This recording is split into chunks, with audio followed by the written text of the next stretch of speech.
Naunsa kaya nimbayot. Dako mo kay problema.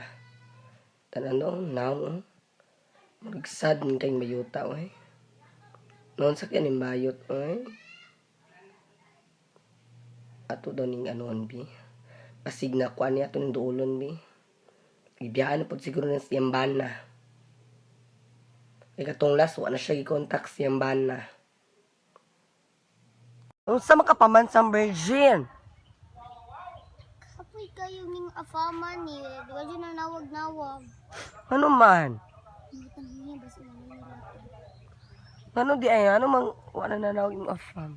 Ambot regani, dugay na kayo wala ka pa dalag kwarta. Nabasig na na, nilain. Ay. Nya, kamusta man? Okay. Ay, kapoy na ko, ay. Naunsa man ang bayot. Tililit, tililit, Ay, tililit. nanawag na. Ay, shopping na din, ay. Sabi tayo pag yun, ayan. Ay. Kamusta na din mo sa mong afam di ay? Ambot kayo ninyo katong kagabi, last time masiro na niya tawag. Ningon sagbay na, diretso na din palong. Ibiyaan na kaatuwang. Okay. Pero sa job ko. Gita na lagbana. Kapoy. Bakit yung kwarta mga bana? Uy, gana, afam kay. Mga kwarta, jud ta. Wala ka, oy. Ibiyaan na kasi mga afam.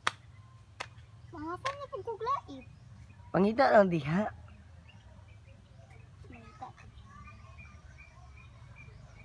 Pagita na lang afam. Kung tanan na nainay, nakakuwag afam diri, wala dyan ko'y makuha. Kasi na kung makuha, maadto na sila kag Singapore. Yung mga best friend na, gana kay afam. Ikaw, wala imong afam. It's okay.